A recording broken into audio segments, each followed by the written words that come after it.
In a village farm lived a hen Henny and a duck Ducky. They rarely talked. Henny laid eggs, Ducky swam. One windy morning, Farmer's hat blew into the pond. Farmer sighed, "Oh no, my favorite hat," saddened Henny.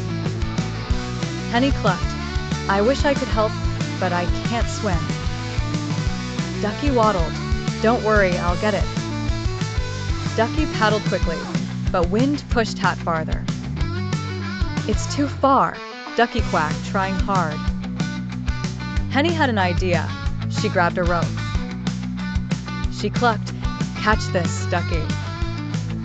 Ducky grabbed the rope. Henny held the other end.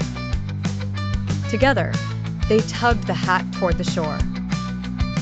After tries, splash, the hat reached the land.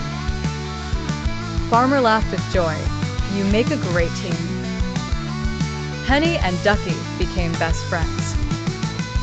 They proved teamwork and friendship do wonders.